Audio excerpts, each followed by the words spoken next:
Hello, and thanks for opening this special Behind the Ropes video tour of the Merchants House Museum in New York City. This is one of 3 video tours which examine this incredibly intact building, its original furniture collection, and the huge array of historic lighting devices once used when the museum was a private home in the 19th century. We will literally go behind the ropes, exploring aspects and areas of this unique landmark the public normally doesn't experience during an in-person visit. This will be very special. Please help us keep this magical building standing, intact, and open to the public for generations to come. Go to merchantshouse.org/support to make a donation. Any amount, large or small, really makes a difference. This link appears in the video description as well. On behalf of the staff, board of directors, volunteers, and the many admirers of this amazing survivor of old New York, I thank you. And now, on with the video.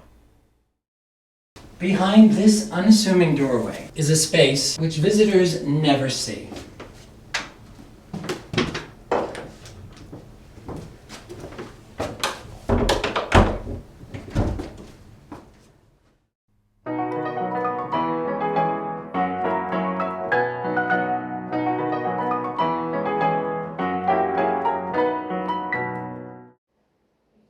The Merchants House Museum, also known as the Seabury Treadwell Residence at 29 East 4th Street, is one of the great treasures of New York City. Why is this house a treasure? Simply because it exists. There is nothing else like this in the city of New York. Built in 1832 and home to the Treadwell family for almost 100 years, this house is intact, outside and inside, complete with the family's possessions, their furnishings, even their clothing. Stepping through that front door is like stepping into a time machine.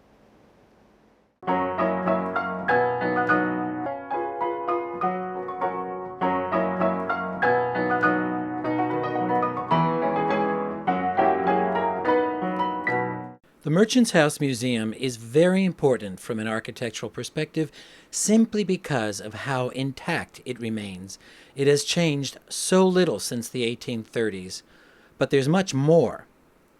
The building's fabric and details speak to us of an era of vast importance for New York City, just after the Erie Canal opened and the interior of the continent became the marketplace for the Port of New York, making it the most important city in North America. Money poured into this city, and it grew faster than anyone ever dreamed possible. Today, the Merchants House Museum is located in what we call NoHo, but when the Treadwell family moved in was called the Bond Street area, or above Bleecker. These blocks represented the American dream for pre-Civil War New Yorkers. If you lived in the city then, this is where and how you dreamed of living. For a few hundred families, it was a dream come true. Just like their social peers, the Treadwells filled their home with all the necessities and luxuries members of their class were expected to have.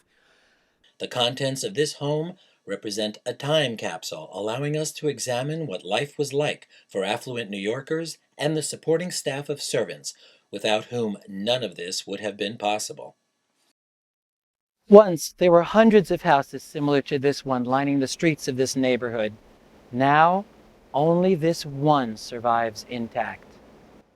The home's contents are a window into the past, speaking directly to us of the dreams, aspirations, and values of the Treadwells, and through them, the entire social class they represent, the wealthy merchant class. But this house doesn't just speak to us about that long-gone era, it spoke to them, the New Yorkers of that time. It has a built-in vocabulary of subtle messages, clues, and signals, which communicated what the functions of each space were, how to behave in those spaces, and broadcast loudly and clearly the social, financial, and cultural position of the house's occupants. The house is still speaking. We simply need to listen and look. This house was not designed by an architect. Like many others before and since, Joseph Brewster, a successful hat manufacturer, dabbled in New York real estate on the side. He hired a builder to construct this and a twin next door, now no longer standing, on spec. The twin sold immediately, but Brewster chose to live in this house for 3 years before selling it to Mr. Treadwell, who bought it as a retirement home in the suburbs after a long and very successful career as a hardware merchant. So keep it in the back of your mind that the detailing of this house was not specified by Treadwell, but rather that Brewster and his builder created a home that reflects an entire social class of people hoping to live in this area, the ultimate place to live in New York City at that time. Today we call this a late Federal-style row house. What is the Federal style? The form is derived from Georgian townhomes of pre-revolutionary days, but the details are different, more classically inspired, simpler, with a subtle charm. Federal row houses are usually 3 bays wide, with a hallway running down one side and front and back rooms opening off that. Generally 2 or 3 stories tall, brick or wood. The clincher is a peaked roof and dormer windows on the attic floor, simply because roofing technology hadn't advanced to a point yet where a more space-efficient and economical flat roof was possible. What distinguished these houses from one another, just as today, were the size, details, and materials used, and that, of course, was determined by budget. Late Federal houses such as this one are larger, grander, and more imposing than what preceded them, a sure reflection of the increased affluence and pretensions of the wealthy New Yorkers who could afford them, and with certain clues built in as to the status of the occupants. 29 East 4th Street is a full 3 stories in height, plus a cellar, full basement, and double attic story. It is 3 bays wide and set high off the sidewalk, making it even more imposing. The basement and stoop are built of expensive local marble brought downriver from the Ossining area. The monumentally scaled, imposing arched doorway with Gibbs surround is also Hudson Valley marble. The remainder of the facade is beautiful salmon-toned brickwork made locally within a day's sail of here in the Newark or Haverstraw areas. It's laid in Flemish bond, and local marble continues at windows as sills and lintels. What's not masonry is ornate ironwork. The basket-shaped newels and sidewalk fence are a combination of wrought and newfangled cast iron, creating a lacework at ground level. The door itself is also imposing, featuring freestanding classically correct ionic columns and a highly carved fanlight, both made of wood, and showing superb craftsmanship. Step back further, we can really take it all in. The graceful dormers and towering, style-defining peaked roof are covered in slate brought all the way from Vermont, and we can admire that superb, highly carved cornice. The facade, in a fairly subtle way, has told us this is the home of an affluent, successful, and sophisticated family. Today, we might overlook many of these clues. During the course of the 19th century, architecture became more and more ornate as affluence grew and many building parts became mass-produced by machine. Our modern eyes might misinterpret the subtlety and finesse of the Federal. This house was made largely by hand and cost money. Although this gate is hardly ever used today, back during the Treadwell's residency, this was the entrance and exit most commonly used. Since this is a Behind the Ropes tour, I figure we count as intimate friends, so we're going to enter the way their friends did. The ornate ironwork is significant, not just because this is one of the few elements of the facade clearly referencing the Greek Revival style sweeping the nation at this time. These anthemia, or honeysuckle, finials, and lyre motif on the gate are pure Greek and would never have been seen on a classic Federal style anything. But this ironwork also marks the end of an era. It's a fascinating medley of hand-wrought and cast elements representing new cast iron technology which spelled an end to expensive wrought iron fencing. The houses on Washington Square North, in full Greek Revival style, built just a bit prior to this, already have totally manufactured cast iron components on their fencing. This gateway is among the very last of its kind. As we open the gate, we step down into the all-marble areaway. Although it looks more like limestone today because of almost 2 centuries of pitting from intense New York weather, when the house was new, this stone gleamed like a statue. Local brownstone had already been in use for a couple hundred years for foundation and trim construction, but marble was much more fashionable. Translation, expensive. Nothing cheap about this facade, and a few houses in the district were completely faced with marble. Here's the original bell pull. As we pass through the iron security gate, we are clearly at the informal entrance, what we would call the back door today, but there is added information here. We note the large, heavy paneled front door with porcelain doorknob and iron keyhole escutcheon, probably manufactured in England. This house is secure and equipped to withstand any attempts at burglary. Street lighting was ineffective, and a full-time Metropolitan Police force only organized in 1845, 13 years after this house was built. The heavy entrance door itself was very likely constructed by a local carpenter right here on site to fit the jamb. The signals upon entering the basement level of the house are very low-key. This is not a space intended to impress. If I were standing here in, say, 1855, I would likely be a Treadwell family member, an intimate friend, a household servant, or a tradesman. But I can see this is a large house, witnessed by that long hallway, and that money was spent on the plaster crown molding running that full length. I would hear sounds of activity coming from a staffed kitchen. I'd also see coats hanging from pegs by the boxed-in stairway and the door leading to the parlors upstairs.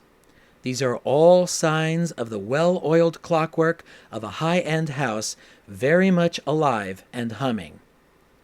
The hallway is dim. The natural light we depend on is stepped down by the stoop looming over the front entrance and the T-porch over the rear. More information awaits us in the family room. Often called the basement or dining room in its day, this room was the nerve center of the household, the true heart of this home. Breakfast and most daily meals, daytime activities, homework, reading the newspaper, informal evening relaxation, naps, all would have been routine activities in this space, depending on who was using the room. Homey, cozy, with a low ceiling around 8 feet high. It's partially below grade, making it cooler in the summer and warmer in winter, but there are clues telling us this is where an affluent family let their hair down. In particular, the fireplace and mantelpiece speak volumes. Dark, rich, heavily grained Port Doro black marble, the height of fashion in 1832. Expensive, but also expected. Brewster and his builder knew what they were doing when they installed this during construction. It reflects the values of their target purchaser. Its presence told outsiders this family was affluent and cultured. Its absence could have been a tool for bargaining a reduced purchase price. The low ceiling is circled by plaster crown molding, this one more elaborate than that in the hallway, telling the visitor money was spent here. The door itself is interesting. A pricey, thick door wasn't needed for rooms on this floor, so it's thin and paneled on only one side. It's hung so the paneling faces the room, not the hallway, when the door is shut. This is actually common throughout the house. This implies the door was left shut most of the time. This is still a room with some formality. Here we see evidence of updating in the house. Around 1855, the Treadwells decided to plumb the house for coal gas, by that time a necessity for lighting a better home.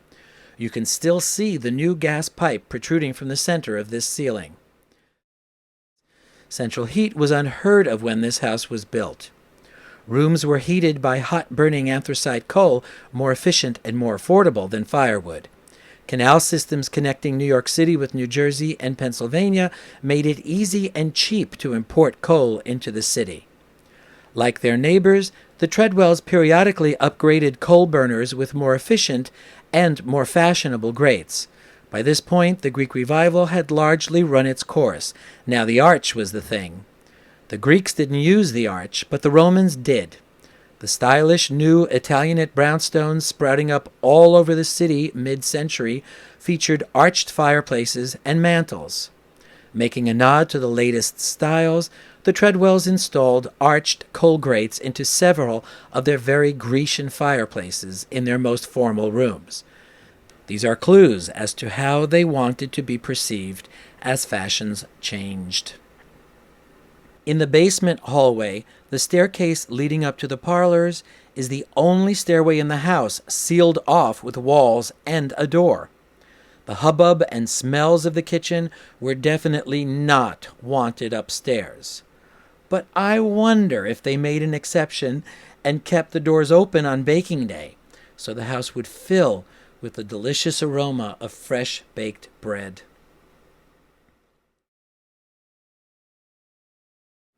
While the family room is all cozy and fuzzy family feeling, the other room on this floor is anything but. This kitchen was definitely not the heart of the home. I'm sure the Treadwells did everything they could to avoid the heat, mess, odors, noise, and drama which was likely a daily part of this room's reality. At first glance, this room appears to have no architectural clues at all. Or does it? This very plain, utilitarian room is virtually screaming at us with information. First, the very plainness. This room is not for public consumption. No Treadwell ever curled up in this room on a comfy club chair with a good book and a cup of flavored coffee. Everything here was meant to work hard and be well scoured. But this room is talking to us. The sinks near the windows tell us there was running water here in 1832, 10 years prior to New York City's Croton water system. The water came from a 4,000-gallon cistern still buried in the rear yard, fed with rain runoff from the roof. A high-end luxury, at least as long as sufficient rainfall kept the cistern supplied. This water was not for drinking, but rather for industry. Drinking water was bought from companies which delivered directly to the house from springs way up in the northern Manhattan countryside. Expensive. The zinc-lined wooden kitchen sink was fabricated nearby, but the slop sinks were made of soapstone quarried in New England hundreds of miles away. The windows over the sinks are large. In 1832, everyone was highly dependent on natural light. All the windows in this house are beautifully crafted by hand with wooden pegs holding the muntins in place. Glass manufacturing couldn't make large sheets of glass yet, so these small panes needed to be held in place sturdily. The windows still work perfectly today. The interior shutters provide both security, this being a ground floor entrance without security grates on the windows, and helped seal out the frigid winter air at night. I suppose even this room could get cold sometimes. These shutters are included on every window in the house except the dormers. Many feature one of America's first successful manufacturing efforts, molded fancy glass, called Early American pressed glass today, hailing mostly from Cape Cod and shipped down to New York City. What a loaded message these small bits of made in the USA glass conveyed at a time when almost everything manufactured was imported. The fireplace and mantel are very different from the one gracing the family room. No fancy black marble here, just a utilitarian opening with a large hearth, the only wood-burning fireplace in the house. In 1832, iron cook stoves were in their infancy. Cook was unlikely to be skilled with such a newfangled contraption, and would probably have been cooking the way she learned at her mother's knee, the way Europeans had done for hundreds of years, an open hearth with the various implements needed to cook over flames and embers. The iron crane used to suspend the all-important cauldron over the flames is still there today. The Treadwells made a huge leap forward in technology and gastronomy when they purchased their first cook stove. This one dates to 1856 and was the ultimate in cooking technology at the time, but a whole new set of skills was clearly needed to use it properly. Easily reached on the side of the hearth is the original beehive bake oven. Homemade bread was preferred, and doubtless this oven was used several times a week by cook or a bread specialist who supplied the family with this staple. It was a complicated and highly skilled task. Above the bake oven is a cupboard, most likely intended to store the family's cookware. This was a warm and dry space, and the iron utensils would have dried quickly after washing and remained rust-free. A wall separates the kitchen from the storage closets between this and the front family room. Light had to get into the servants' pantry in order to see the treasures stored inside: china, glassware, and flatware for meals in the family room. So this interior window did the trick. It's called a borrow light for obvious reasons. The Treadwells also introduced gaslight into these spaces mid-century, improving both these rooms. The feature most modern visitors notice first is the set of call bells. This complex system connects most rooms in the house with the servants, putting them on call 24 hours a day. Bells are pitched differently so servants could distinguish which room was calling. These systems first appeared in England in the 1720s, and by the 1830s were considered essential in any better home. The bells and hardware were most probably imported. When the museum opened in 1936, the original floor coverings were long gone. We've been doing extensive research on period floor coverings and have also studied the tiny carpet tack patterns to someday replicate how we think the Treadwells covered their floors. The flooring throughout the house is Georgia yellow pine and not intended to remain bare. Imagine what was involved to fell the trees in the backwoods of Georgia, rough mill them, get them to a port city, probably Savannah, and then ship them over 800 miles to New York City by boat in 1832. So you see, this seemingly plain room has told us volumes. Just off the kitchen, another utilitarian space leads to the rear yard. We call this the cold pantry today, but this room probably served a multitude of purposes: cold storage during the winter, a laundry area, a spillover workspace, whatever was required. The family's tea porch is located just above. I can just imagine the Treadwell girls attempting to delicately entertain friends with tea and cakes while the servant girls below are plucking chickens.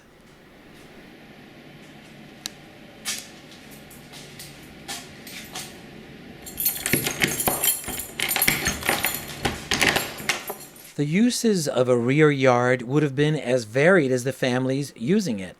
Was it a work area? Was it a decorative garden? Was it an access from the street to the house?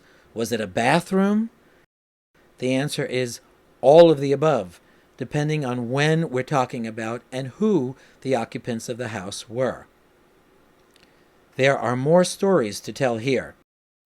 The rear yard broadcasts the affluence of the residents of this block. The standard New York City building lot was 25 feet wide by 100 feet deep, but these lots are part of a superblock stretching from 4th Street to Astor Place, so these lots stretch an extra 30 feet deep and, added bonus, opened onto a rear alleyway. Indeed, a luxury in a city cramped for space, with every available square foot of land intended for profitable use. Through a rear gate, tradespeople and workers could access the house from the alley, reserving the street entrances for more exclusive use. The rear yard contained the privy before running water was installed mid-century. When nature called, the Treadwells used a staircase from the tea room on the parlor floor. This small porch was an open, roofed area when they bought the house in 1835, but evidence indicates they enclosed it shortly thereafter. Sometimes these porches, or piazzas as they were called then, stretched the entire back of the house, but this and the one in the twin formerly next door only took up a single bay, allowing more natural light to enter the rear parlor. The window frames also display the built-in hooks used by window washers to strap themselves to the building when at work. Yikes! The very plain, functional rear facade, typical of any common masonry structure built before World War II, presents an opportunity to talk about the very basic structural features of a standard urban row house. The party walls, dividing one house from the other, are load-bearing, meaning they support the weight of the building. Heavy wooden beams, or floor joists, span the distance between the walls, and a roof covers the building. The front and rear walls don't really hold up a thing. They simply close the ends off from the outside. Punch holes through them, and you have windows. And that's basically it. As you know, the street front of this house uses local marble in several places. But for the rear facade, brownstone was good enough. Brownstone, a soft sandstone quarried in nearby New Jersey or Connecticut, had been used since Dutch times since it was easy to work, making it economical. New York's City Hall was already about 20 years old when this house was under construction. It was faced with marble on the three sides facing the built-up parts of the city, but the north facade, facing countryside, was built of much cheaper brownstone. Well, if it was good enough for a masterpiece like City Hall, it was certainly good enough for Brewster and his builder. And since we're talking masonry, the lid of the cistern is located in the rear yard. It's basically a brick swimming pool filled with rainwater with a pipe running into the kitchen and roofed over by a stone slab. This heavy access lid, bolted shut, protected the valuable water stored inside.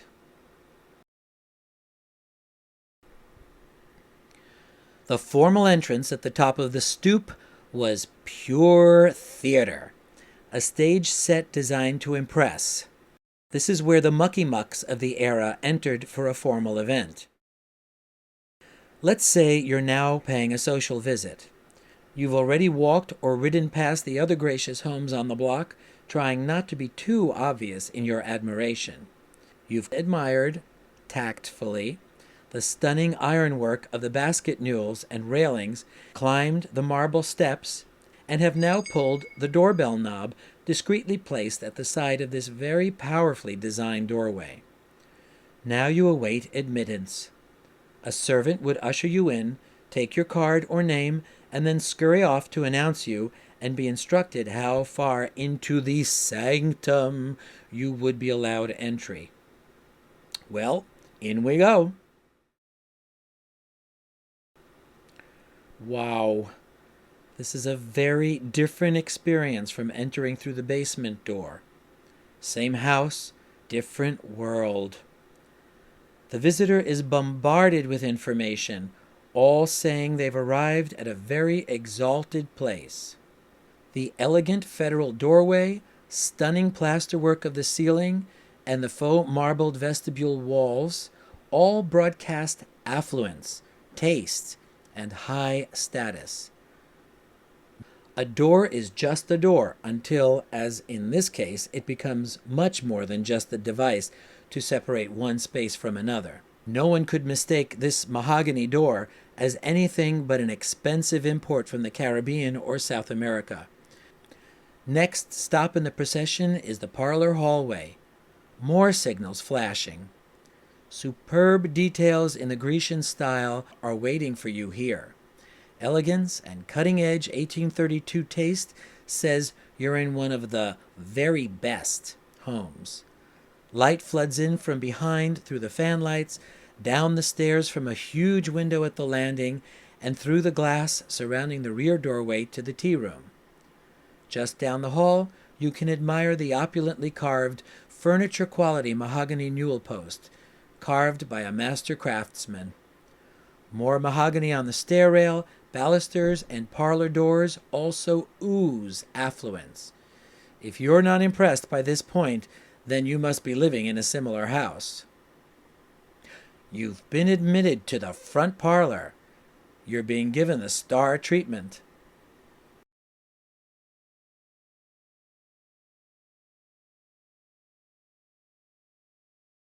This is where affluence and privilege conspire to smack you right in the face.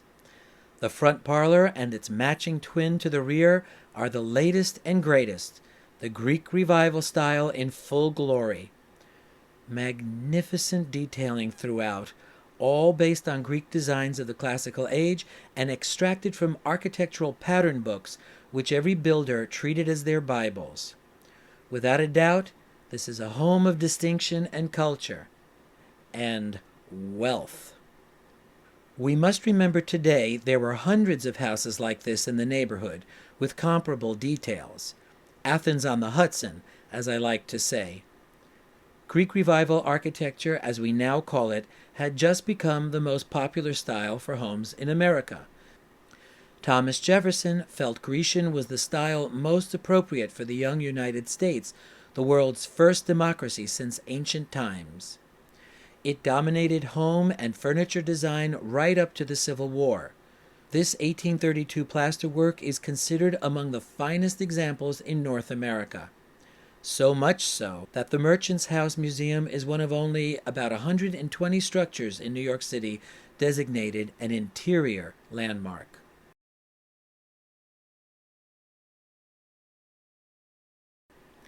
The detailing is so refined it's hard to imagine Brewster or his contractor simply popping by the local plastermonger and saying, "I like this, and this, and that. Put 'em all together and make 'em pretty." But that's probably very close to what happened.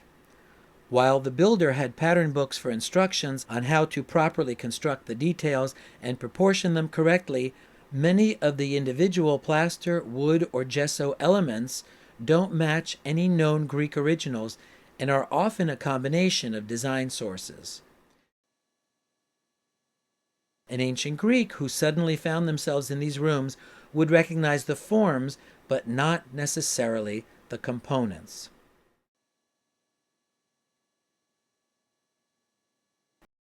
The solid mahogany doors with their original silver-plated hardware add to the opulence, and who could possibly doubt the refinement of a family with two stunning Port Doro mantelpieces with freestanding Ionic columns complementing the four columns flanking the massive dividing screen between the two parlors, with huge pocket doors, practically mahogany trees in themselves. And to balance the symmetry of the classical architecture in the front parlor, one of the entrance doors leads to, well, nothing. A door to nowhere. A conceit only the wealthy could afford, but a great opportunity to study period construction techniques today. The house interiors are finished in plaster lath, meaning strips of wood attached horizontally to the room studs and party walls, then covered by thick layers of cement-like plaster mixed with horsehair and other binding agents, and then finished with several topcoats of fine plaster. No drywall here. Huge windows, 13-foot-high ceilings, more square footage than most people had in their entire homes. It doesn't get much better than this. Bear in mind, this was the norm for these homes, but nowhere else today is it all in one place and original. Just as we do today, over the years, the Treadwells did some modernizing. The furniture they bought in 1835 was, well, getting old-fashioned, and the rooms needed some modern pizzazz. So around 1855, they bought furniture in the most up-to-date style, no longer Grecian, but now Rococo. They also changed the wall-to-wall carpet and introduced gaslight in two massive bronze gas chandeliers. Clearly, they appreciated what they had here. The plumbers must have been watched very carefully to make certain these amazing recessed ceiling medallions were not damaged during the insertion of gas pipes. Other improvements followed as well, including updating the coal grates in the two fireplaces with those telltale un-Grecian arches similar to the one in the family room downstairs. Just enough modernization to not seem old-fashioned or behind the times, but not so much as to clash with the classical architecture. These two grand rooms served a variety of functions: formal and family events, parties, dinners and balls, receptions. It's easy to see these as stage sets. But this wasn't the only place theater occurred in this house. As we're seeing, the entire house is a progression of spaces with climaxes carefully choreographed.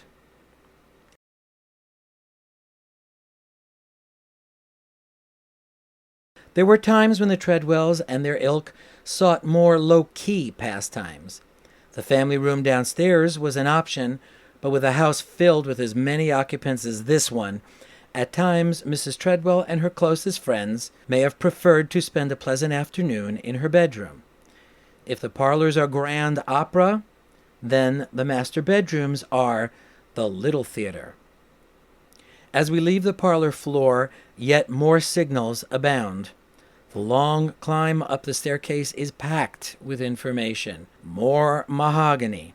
This solid handrail and a seemingly infinite number of mahogany spindles, an embarrassment of riches at 3 per step, were imported from the exotic tropics at great expense.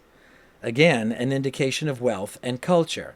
As you climb, the fanciful scrollwork of each stair riser and delicate acanthus leaves of the crown molding, so near you can touch them, at the spacious landing a huge window pours light into the interior. Later in the century, this grand illumination would vanish in new houses. Constantly rising land values prompted speculators to build narrower and narrower houses. They'd squeeze 7 houses on 5 lots, 10 houses on 6 lots, and so on. Wasting precious space for a floor-through hallway in such narrow houses was out of the question. The parlors would feel like shoeboxes. So the stairway was pulled all the way to the front of the hallway, and the rear parlor turned perpendicularly, so at least the rear parlor would have decent dimensions. Builders would also punch back into the yards with an extension, creating a 3rd room on the parlor level, but the sense of air and light of this house became a thing of the past for all but the fabulously wealthy with huge mansions. As we arrive on the master bedroom floor, another newel post waits to greet us. In a lesser house, this newel, with its luscious turned and carved mahogany, would have been a proud statement near the front door. Here, it's strictly second best and banished upstairs, where it tells us we've entered a more intimate performance space. The current interpretation of the museum portrays the rear bedroom as it may have appeared after it was modernized in 1855 and before Seabury's death in 1865. We represent it as Mrs. Eliza Treadwell's room. We don't actually know that she claimed the rear and Seabury the front bedrooms, but our research makes this seem likely. Naturally, with a house full of people and ever-changing needs, the use of rooms could be pretty fluid at times. Immediately, one notes the change in atmosphere. The ceilings, although still monumental at 12 feet, are a foot lower than in the parlors. The mahogany doors downstairs are replaced by painted and paneled pine ones here, setting a more relaxed mood. The plasterwork, which would have been the pride and joy of a more modest house, is much simplified, and the highly polished, statuary quality white marble mantel, still imported, expensive, and up fashion, is less showy than those downstairs, with a whisper of the waning Federal style in the blocked panels and run molding. The signals are clear. We're in a more intimate, comfortable space, but there is still a touch of theatricality here. While Mrs. Treadwell and her friends might possibly have loosened their stays a bit and perhaps even kicked off their slippers, if they dared, a level of decorum is still implied by the Grecian sophistication of the details. The door and window frames with their pilasters, cornices, and dentil moldings, although less elaborate, are actually more authentically Greek here than in the parlors. Of particular note is the ceiling medallion. It appears tiny in this large room and decidedly un-Grecian. Study it carefully. We'll be comparing it to the one in the front bedroom shortly. This impressive closet complex, called a wardrobe, further underscores the affluence of the family Brewster and his builders ultimately expected to buy this house. More signals. What could have been simply a group of closets, cupboards, and drawers is filled with Grecian styling. The molding detailing and the way it's laid out is like a pseudo-temple. Pilasters, cornice, even an opening to Apollo, god of the sun, above. Definitely not exclusively a personal space. Even this was meant to impress. Once again, early American pressed glass pulls made their appearance. Little jewels. These knobs could have been made of wood or brass, but instead they're the latest. Glass and American-made. Patriotism in a closet.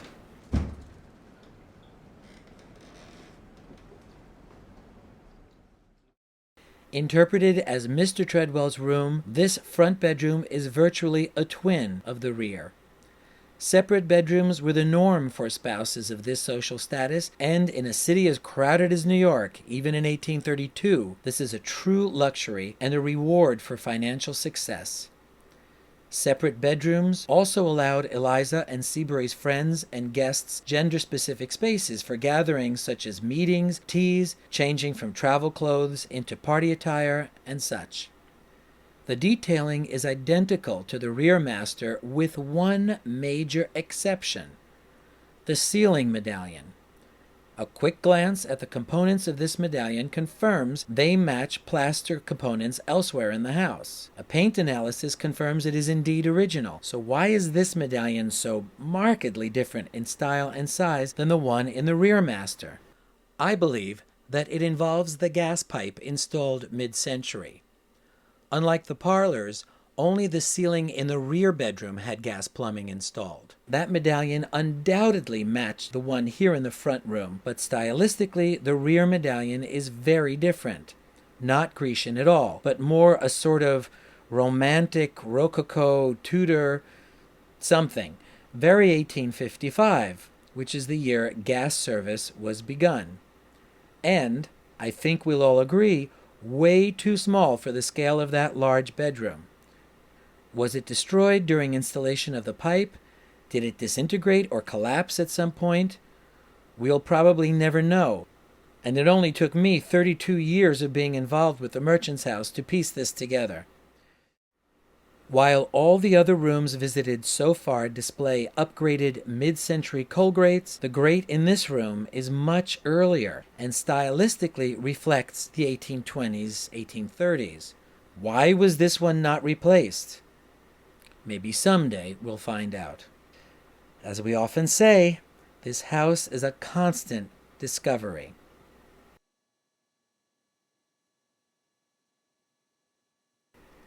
This smallish room fills the void over the main entrance and vestibule downstairs. Today we interpret this as Seabury's study. Since he remained very active in business investments well into his old age and would probably have wanted a man cave in which to work and confab privately with colleagues, this is a likely option.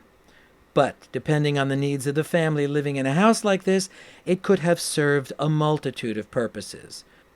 How did Brewster envision this space? We'll likely never know, but he left us an important clue in the architecture. In the 1820s, Houses throughout New York City and nearby Greenwich Village sprouted like mushrooms, and the federal style was at its height. Rare survivors reveal charming door and window trim detail, deeply molded framing with square blocks in the corners sporting heavily carved acanthus leaves. Pure federal. In this house, the Greek revival reigns throughout the interiors, but this room thinks it's still 1825. The trim is a throwback to earlier taste and tells us something. I only wish I knew what it was. Certainly, it tells us the details in this room are secondary to the two grand masters. Did the twin house Brewster built next door feature the same detailing? We'll never know, since that house was converted into a parking garage 100 years ago and then demolished, but I'm willing to bet it did. At any rate, this room was cast in a supporting role in the theater that is this house. You can't help noticing the wood-paneled chase running up the outside wall, added long after the house was built. Its purpose is still debated. In the 1870s, daughter Sarah Treadwell injured her spine in a carriage accident. She apparently was driving the team, contrary to our stereotype of what a proper Victorian-era lady did, and the family installed a hand-hoist personal elevator running from the basement to the third floor so plucky Sarah could get about without dealing with stairs. Many think this chase was part of that setup, ones containing the cables and counterweights necessary to move the small elevator. But at least as many believe instead that this chase was installed to hide the modern plumbing inserted into the house in the 1930s when it was converted to a museum, in which case the paneling would have been the pieces of the elevator which was dismantled at that time. Two equally compelling theories. Which theory do I prefer? No comment. When municipal water was introduced at mid-century, a water closet was installed here, under the stairs to the third floor. It contained a commode and sink. That was also removed in the 1930s as not being appropriate during museum conversion. The lead pipes are still embedded in this wall, and the bell pull used to summon a servant hides behind these display cases. Sarah's carriage injury created a great deal of turmoil in the house. When her domestic elevator was installed, this staircase was pulled forward 42 inches in order to clear enough space for the cab to pass up to the third floor. This landing would have been substantially larger before then. Perhaps an 1832 family would have furnished this area as well. At least a chair, perhaps, to catch one's breath before continuing upwards.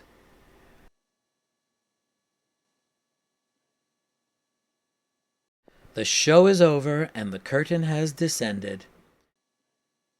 This is backstage, strictly residential space. It's likely very few non-residents would have ever seen this floor.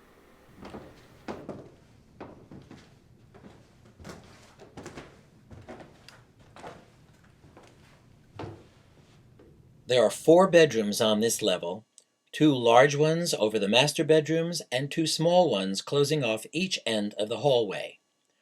How were they divvied up? Who occupied which? What other uses did they serve? That would all depend on the family living in a house like this. The builders still masterfully introduced natural light from outside, plus cross-ventilation, using the operating transoms over the small bedroom doors. The newel post at the top of this staircase is definitely not 1832, although it is Treadwell. This was added when the staircase was pulled forward to make room for Sarah's lift. For some reason, probably structural, the original newel was not reinstalled, but rather replaced.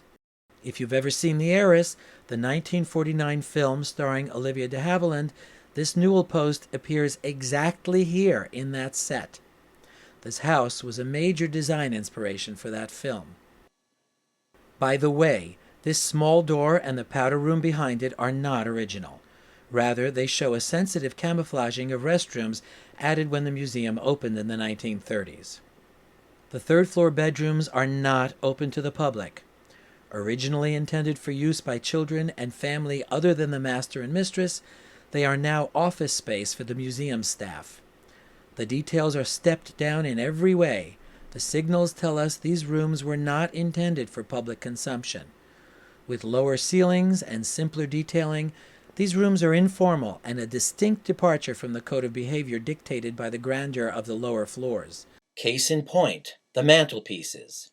Simple slabs of local marble, probably from the same quarries around today's Ossining that provided the marble of the facade, give us an idea of what the exterior looked like when the house was all shiny and new. The wardrobe between the two large bedrooms corresponds to the one on the master bedroom level, but again the details have been stopped down. No longer a classical tempietto, the space is purely utilitarian in nature, not showy at all, although the abundant storage was undoubtedly welcome, with 4 unmarried daughters sharing this space. I'll bet there was a lot of barefooting and lounging on beds on this floor. Apart from the staircase by the kitchen, this is the only other instance where the staircase is not open, although this one lacks a door. So in essence, the floor above, in which the servants had their bedrooms, was symbolically separated from the family, but still open to it. A social anthropologist could have a field day with that.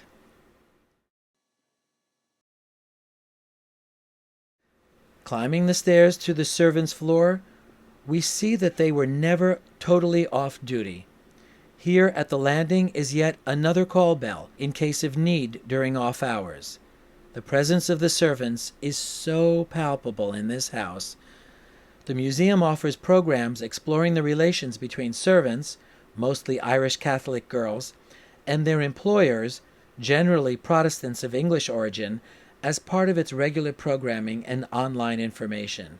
A very complex and thought-provoking topic. This wonderful open space filling the central area of the peaked roof today stores objects from the collection. It's labeled storeroom in the 1936 Historic American Buildings Survey Plan, which makes sense given its size, location, and that it's flooded with light from a skylight which also illuminates the stairs. We find the peaked roofline quaint today, but at the time it offered structural challenges and considerable added expense to build. Witness the structural brace in the servant's bedroom open to the public.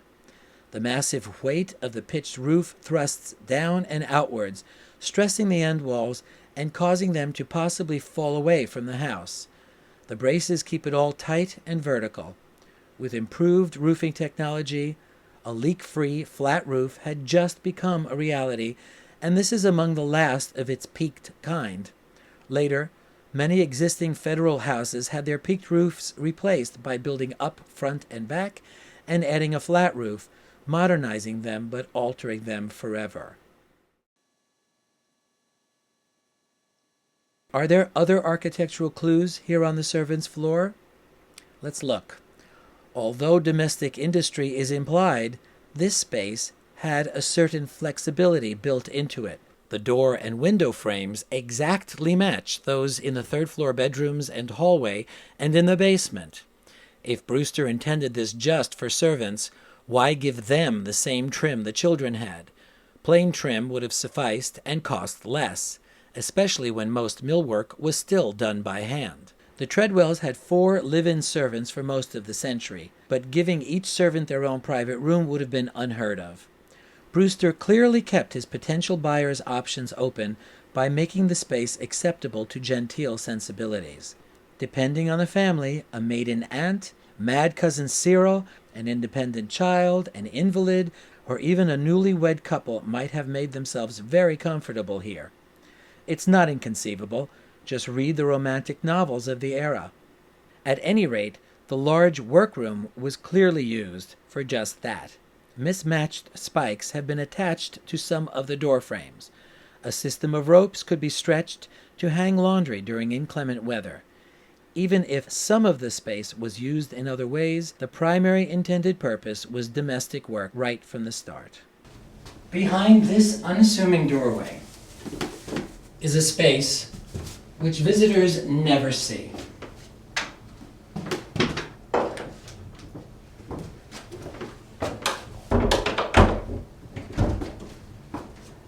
This narrow staircase climbs to the very pinnacle under the peaked roof, into a room where the Treadwells' trunks, bearing their names and filled with their possessions, were discovered in the 1930s. Add this to the cellar under the ground floor level, and the house has 7 stories, more than 7,000 square feet of floor space.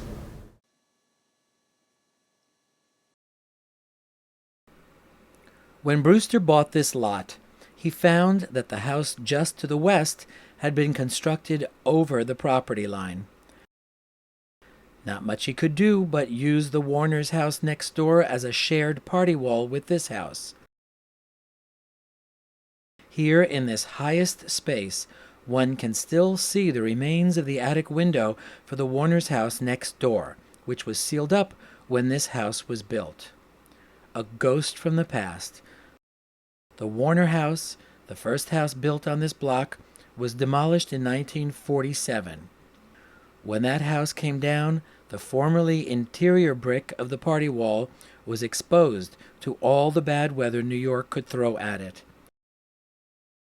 We're paying the price today for this 1831 stopgap solution. Since that time, we've been battling water penetration. Once again, we are going to visit a level in the house that is completely off limits to the general public. The cellar entrance is in the rear of the basement hallway under the stairs leading to the parlor floor by the entrance to the cold pantry laundry room. A flight of open wooden steps lead down to the bowels of the house. Before the city built a municipal sewer system, the main house drain you see here didn't exist. Massive floor joists and the underside of the kitchen floorboards are visible above. The floor structure is supported on tremendous beams running the length of the cellar and supported by 7 brick piers. Twin iron doors tell us deliveries could be made from either end of the house. Brick arches support the weight of the masonry above, bearing down on the openings. This is the hatch to the rear yard. And this is the hatch to the marble areaway just inside the front gate. This extends far under the sidewalk as a coal chute as well. Here we are looking far into the coal chute itself. This is where heating coal was delivered from curbside. Sections of the cellar are divided by planking, creating storage areas for coal, firewood, and household supplies. These heavy ceiling boards imply that at some point a true enclosed room existed under the kitchen. There is a family tradition that a long-time male servant lived out his life in the cellar, but we have no actual documentation proving this.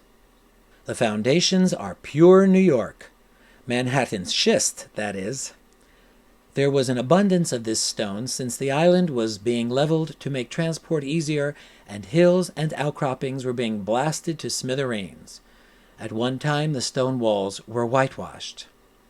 The entire cellar area is paved in cobblestone, wash rock, as it is called technically.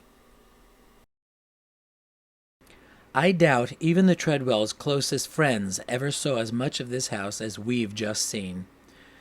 As one leaves through the vestibule, only the most observant visitor will notice something odd. The outside doorway doesn't line up with the vestibule interior. See how the fanlight over the front door collides with the parlor wall? Is this a builder's error? A sure sign that Brewster and his team weren't totally savvy builders? Or was this a very practical way of ensuring the formal doorway was sufficiently monumental on the outside without having to narrow the parlors in order to accommodate a door frame larger than it needed to be on the inside? I've been in several other houses of this era and have always made it a point to look and see if this was a standard building practice. Apparently it was. I've seen at least 3 other houses with this same solution. There were a few other options a developer could have done to address this design problem. One was to narrow the door to center it in the vestibule, but then the monumentality is lost. Another would be to keep the doorway monumental, but slide it all the way to the building's edge to center it in the vestibule, but then it falls out of line with the windows above, as illustrated in a near twin of the merchant's house at 26 Bond Street. Ultimately, I think Brewster's builder made the right choice and left us with this charming quirk. Speaking of quirks, let's take a look at some of the things the Treadwells used which have since been removed. In 1933, the last Treadwell in residence, youngest child Gertrude, passed away upstairs just prior to her 93rd birthday. She had lived her entire life in this house.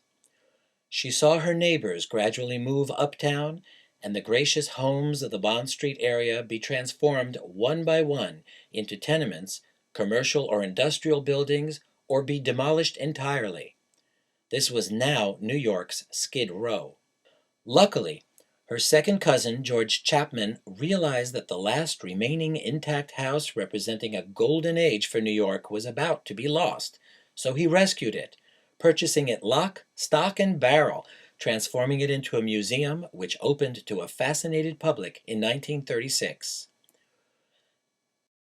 As was the custom of the time, he restored the house by returning it to its original state as much as possible, and so many modernizations carried out by the Treadwells over the years were removed in the process.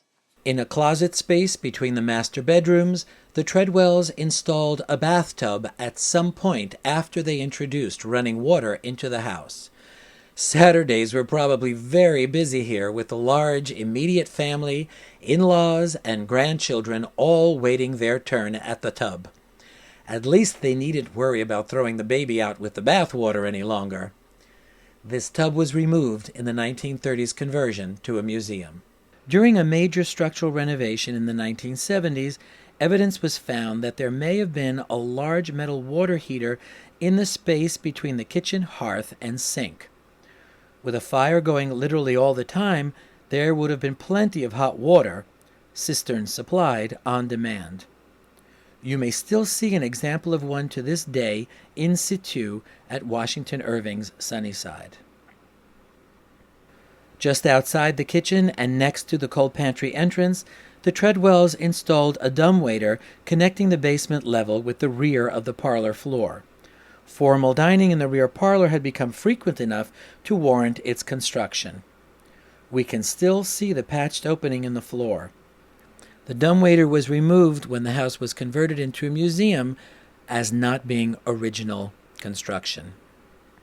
When Plucky Sarah's elevator was constructed, a flywheel was installed into the attic rafters, actually cutting one of the joists straight through. In the 1970s, during a major structural renovation, the flywheel was removed and placed so you could see the last remaining bit of the Treadwell's domestic elevator. You can also trace an opening in the floor where Sarah's elevator ran between the third floor and the basement. Here in the main hall, a wall cloth from the 1930s was removed in 2013, and what was revealed was magical. A paint layer dating back to Treadwell times with the outlines of the elevator framework clearly visible and, surprise, something completely unexpected, an opening for a stovepipe near the front door. A coal stove had at one time stood here to heat the area by the main entrance. No one had ever heard of such a thing, but subsequent research has shown these were not that unusual. A house on Bond Street even advertised a whole stove as part of its for sale listing. Since you asked, or at least wanted to, let's talk briefly about the famous secret passageway, namely the trap door in the master wardrobe. Since the 1950s, a story persistently surfaces that this trap door led to a secret passage surfacing a few blocks away or going the distance to the docks on the East River. Fugitive slaves, furtive lovers, even a strangled child have all been reported as part of this totally bogus tale. But the equally interesting truth is this hatch gave access to the pocket doors in the parlors just below, in case they should require maintenance or repair. And it is true that a child is part of this affair. The hatch is only large enough to accommodate a young child to access the pocket door tracks. An example of 19th century child labor. So much for the good old days. This house keeps telling us things. We simply need to speak its language. The Merchant's House Museum's Behind the Ropes series consists of in-depth examinations of the original architecture, furniture, and lighting fixtures in the museum's collections.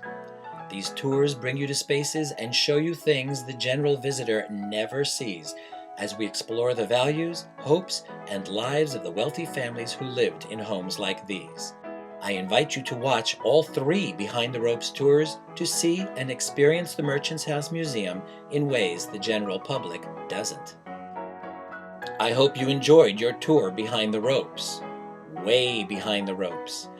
To learn more about the house, its 100 years as a home, how it became a museum and was saved from destruction to become Manhattan's first landmark, purchase these books by Museum Historian Emeritus Mary Knapp, available on our website, merchantshouse.org. Be sure to tell your friends and follow us on Facebook, Twitter, and Instagram at Merchant's House. And please consider making a donation or joining as a member or becoming a volunteer. Visit the website for information. It is nothing short of a miracle that the Merchant's House survives. With your help, we will maintain that miracle. Thank you.